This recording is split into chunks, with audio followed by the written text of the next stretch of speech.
आपल्याला आपला चंद्र कसा मिळाला याचा कधी विचार केला आहे का? ही गोष्ट वाटते तितकी साधी सरळ नाहीये. उलट ती एखाद्या सायफाय सिनेमाच्या कथेपेक्षाही जास्त नाट्यमय आणि स्फोटक आहे. चला तर मग आज आपण अब्जावधी वर्ष मागे जाऊन पृथ्वी आणि चंद्राचा जन्माची ही अविश्वसनीय कहाणी जाणून घेऊया. हो, हे ऐकून आश्चर्य वाटेल, पण हे खरंय. एकेकाळी आपली पृथ्वी एकटी नव्हती. आपल्या सूर्यमालेत तिचा एक जुळा भाऊ होता, पण त्यांचं नातं फार काळ टिकलं नाही. कारण मग झाली एक अशी महाभयंकर टक्कर, ज्याने सगळं काही बदलून टाकलं आणि त्याच विध्वंसातून आपल्या चंद्राचा जन्म झाला.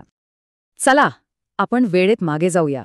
तब्बल 4.5 अब्ज वर्ष मागे. तेव्हाची आपली सूर्यमाला आजच्यासारखी शांत नव्हती. ती म्हणजे एक प्रचंड गोंधळ होता. सगळीकडे धूळ, वायू, लहान मोठे खडक, जणू काही एक वैश्विक बांधकाम सुरू होतं.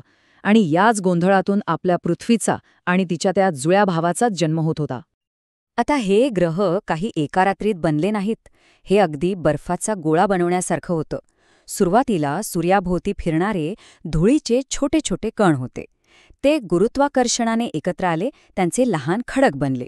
मग हे खडक एकमेकांवर आदळून मोठे गोळे बनले, ज्यांना आपण आदिग्रह म्हणतो. आपली पृथ्वीसुद्धा अशीच हळूहळू मोठी होत होती. आणि मग तो दिवस आला. एक अशी घटना घडली ज्याने पृथ्वीचा नकाशाच नाही तर तिचं भविष्यच कायमचं बदलून टाकलं. ही एक साधी टक्कर नव्हती, तर एक असा महाविनाशक आघात होता ज्याने एका नवीन जगाला जन्म दिला. तर या कथेची 2 मुख्य पात्र होती. एक होती आपली तरुण पृथ्वी, जी हळूहळू आकार घेत होती. आणि दुसरा होता थिया नावाचा एक दुसरा ग्रह, साधारण मंगळा एवढा. दोघांची रचनाही जवळपास सारखीच होती, पण त्या दोघांचा मार्ग एकमेकांना छेदणारा होता. ही टक्कर अटळ होती. कल्पना करा, मंगळाच्या आकाराचा एक ग्रह थेट पृथ्वीवर येऊन आदळतोय. ही टक्कर इतकी जबर होती की दोन्ही ग्रहांवरचे खडक आणि धातू अक्षरशः वितळून त्यांची वाफ झाली. आणि या तप्त ढिगाऱ्याचं एक कडं पृथ्वीभोवती तयार झालं. आता हे सगळं काही एका दिवसात घडलं नाही. सूर्यमाला तयार झाल्यानंतर ग्रहांना त्यांचा अंतिम आकार मिळायला साधारण 10 कोटी वर्ष लागली. हो, 10 कोटी वर्ष. याच काळात चंद्राच्या जन्माची बीजं रोवली गेली.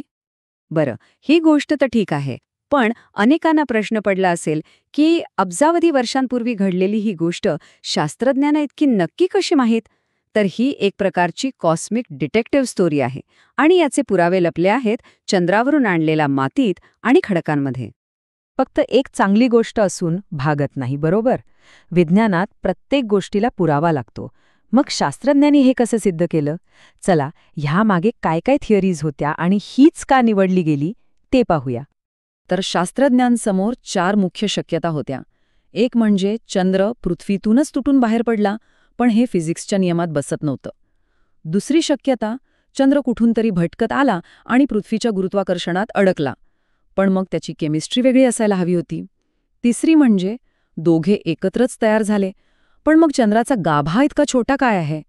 या सगळ्या प्रश्नांची उत्तरं एकाच थिअरीमध्ये मिळाली, आणि ती म्हणजे महाआघात थिअरी. सर्वात मोठा पुरावा मिळाला तो अपोलो मिशनमध्ये चंद्रावरून आणलेल्या खडकांमुळे. पहिला सुगावा ऑक्सिजन आयसोटोप्स. सोप्या भाषेत सांगायचं तर पृथ्वी आणि चंद्राच्या खडकांचे केमिकल फिंगरप्रिंट्स अगदी सारखे आहेत, म्हणजे ते एकाच पदार्थापासून बनले आहेत. आणि दुसरा सुगावा, चंद्रावर काही मूलतत्व गायब आहेत, म्हणजे पोटॅशियम, झिंक सारखे घटक जे उष्णतेमुळे पटकन वाफ होतात, ते चंद्रावर खूप कमी आहेत. का? कारण त्या महाभयंकर टक्करीच्या उष्णतेने ते सगळेच जळून गेले. या टक्करीनंतर जो काही ढिगारा उरला, त्यातून 2 नवीन जगांनी जन्म घेतला. एक होती आपली पृथ्वी आणि दुसरा होता आपला चंद्र. पण इथून पुढे दोघांचे रस्ते वेगळे होणार होते. सुरुवातीला दोघेही तप्त होते, अक्षरशः वितळलेल्या खडकांचे गोळे. पण पृथ्वी मोठी होती, त्यामुळे ती आतून गरम राहिली.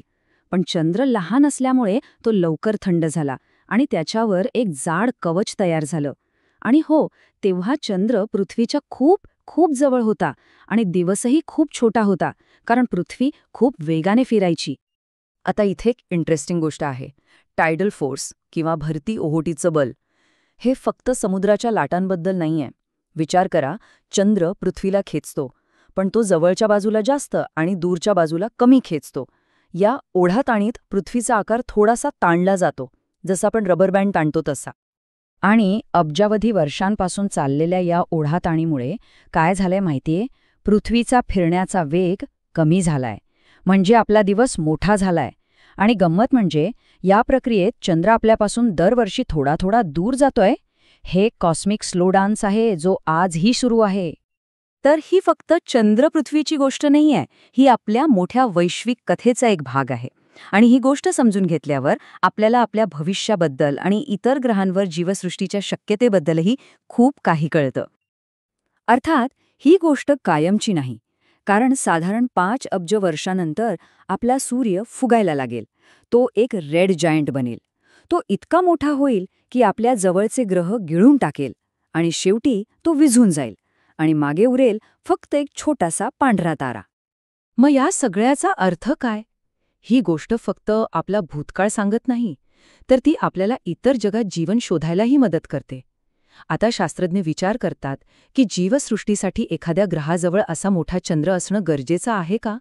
हा एक खूप महत्त्वाचा प्रश्न आहे. किती विचित्र आहे ना? एका महाविनाशक घटनेमुळेच पृथ्वीवर जीवन शक्य झालं. आपल्या ग्रहाची कहाणी इतकी नाट्यमय आहे, तर विचार करा या विश्वातल्या अगणित ग्रहांच्या कहाण्या कशा असतील. त्यांचं रहस्य उलगडणं हेच आपलं पुढचं मिशन आहे.